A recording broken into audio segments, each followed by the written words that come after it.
cerita kita. Jangan lupa klik like dan subscribe untuk berlangganan. Halo teman-teman, berjumpa kembali dalam cerita kita. Kali ini cerita kita akan menyajikan sebuah dongeng yang berjudul Bimo si Kumbang. Di sebuah padang rumput yang luas, penuh bunga warna-warni, hiduplah seekor kumbang kecil bernama Bimo. Tubuhnya hitam berkilau, dengan sayap tipis yang berkilat saat terkena cahaya matahari. Bimo sangat senang berjalan-jalan di antara banyak bunga. Ia suka menghirup bau wangi bunga dan melihat kupu-kupu menari di udara. Namun, ada satu hal yang membuat Bimo sedih. Ia belum berani terbang jauh seperti kumbang-kumbang lainnya. Setiap kali mencoba, sayap Bimo selalu bergetar. Lalu ia pun jatuh ke tanah. Bimo lebih sering berjalan di tanah daripada terbang tinggi seperti kumbang lainnya. Hingga pada suatu hari yang cerah, Bimo melihat kupu-kupu, lebah, dan capung terbang bersama. Mereka terlihat bebas dan bahagia. Bimo menatap mereka dengan iri, lalu menghela nafasnya. Ia berkata dalam hati, "Andaikan aku bisa terbang seperti mereka." Bimo kemudian mencoba mengepakkan sayapnya sekali lagi. Sayap itu bergetar dan terdengar bunyi bahwa ia jatuh. Ia meloncat kecil namun jatuh ke tanah.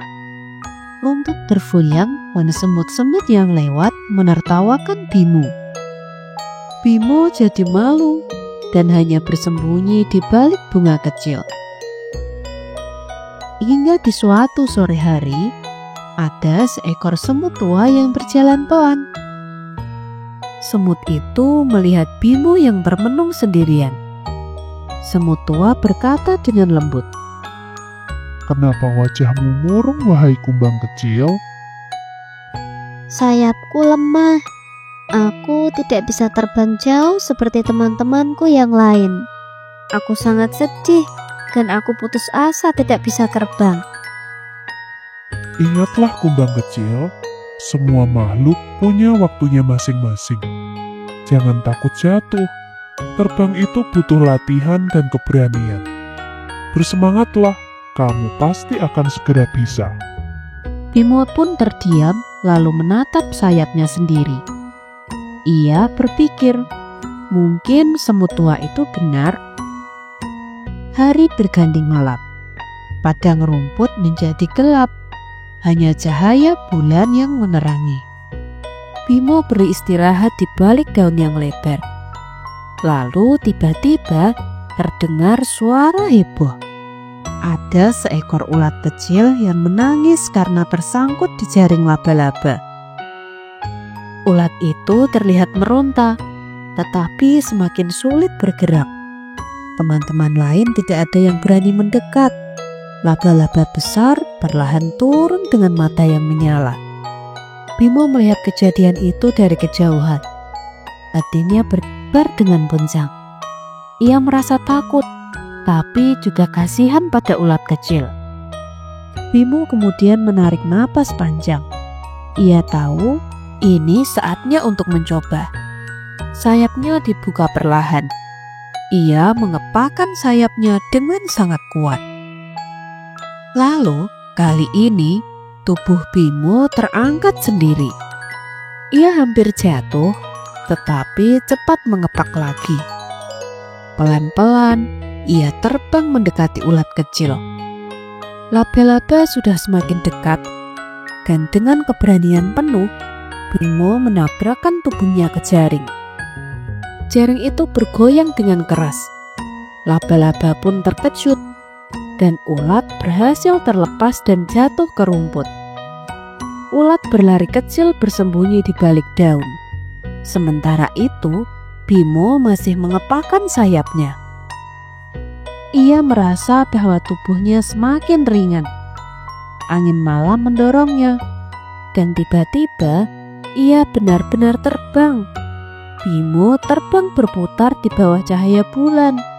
Hatinya sangat gembira. Walau sedikit goyah, ia berhasil melayang di udara. Nah, sejak malam itu, ia terus berlatih setiap malam. Pagi, siang, sore, dan malam hari. Kadang Bimo emang sering jatuh. Kadang ia juga terbang sedikit. Akhirnya setelah sekian lama, Bimo bisa terbang tinggi bersama kupu-kupu, lebah, dan capung kawan-kawannya itu. Ia bahkan dikenal sebagai kumbang pemberani yang pernah menyelamatkan seekor ulat kecil. Nah teman-teman, itulah tadi kisah Bimo, si kumbang yang pemberani. Pesan moral dari dongeng ini yaitu, setiap anak pasti punya kelemahan dan ketakutan. Namun dengan keberanian dan usaha, semua bisa berubah. Jadi jangan takut gagal, karena kegagalan adalah langkah menuju keberhasilan. Nah teman-teman, sampai di sini dulu cerita kita kali ini. Jangan lupa tekan like dan subscribe agar tidak ketinggalan dengan cerita-cerita yang berikutnya. Sekian dulu untuk cerita kita kali ini. Terima kasih sudah menonton. Sampai jumpa di video berikutnya.